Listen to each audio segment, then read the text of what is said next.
এই mobile E করেন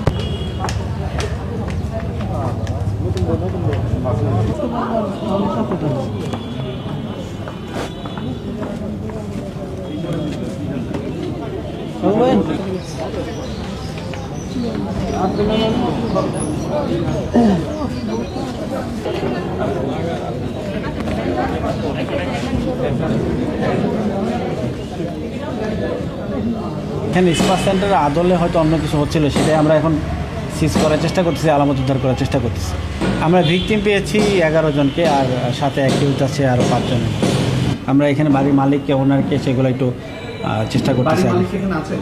বাড়ির মালিক এখন তো নাই এখানে, কিন্তু ওনার এখানে এটা চালু চলতেছে। এটা আসলে ওনার তো কনসার্ন থাকবে, তাই না? IGM এর খবরের ভিত্তিতে আমরা এখানে এসেছিলাম। আমরা 12 জন হচ্ছে ভিকটিম পেয়েছি, আর কিছু অ্যাকিউজের ভেতরে আছে। আর বাকি যা হবে আপনার বাকি যা নিউজ সেটা আপনার অফিসে পরবর্তীতে জেনে নেবেন। পরবর্তী প্রসেসে আইনগতভাবে আমরা ব্যবস্থা নেব, আমরা সেটাই করব। লফুলি যেটা করা হয় সেটাই করব। এখন তো আমরা হচ্ছে আমাদের CID থানাতে নিয়ে যাচ্ছে, হ্যাঁ, একুতে থানাতে নিয়ে যাচ্ছে। আপনার হচ্ছে ফার্দার সব কিছু জানতে পারবেন। এখন আমরা পুরোপুরি ইনভেস্টিগেশন তো এখনও তো চলতেছে, তাই না? এখনও তো শেষ হয়নি। শেষ হলে অবশ্যই জানবো, আপনারা সবাই জানবেন। ধন্যবাদ।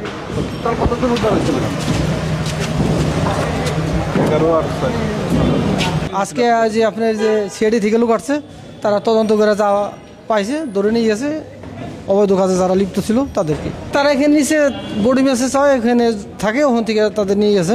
এই আসার পরেই তো দেখতেছি প্রতিদিন আসতেছে, কয়েক মাস ধরে দেখতেছি যাইতেছে। তুমি টাকা না পেলে আমার কাজ দেবো না, হ্যান ত্যান কাজ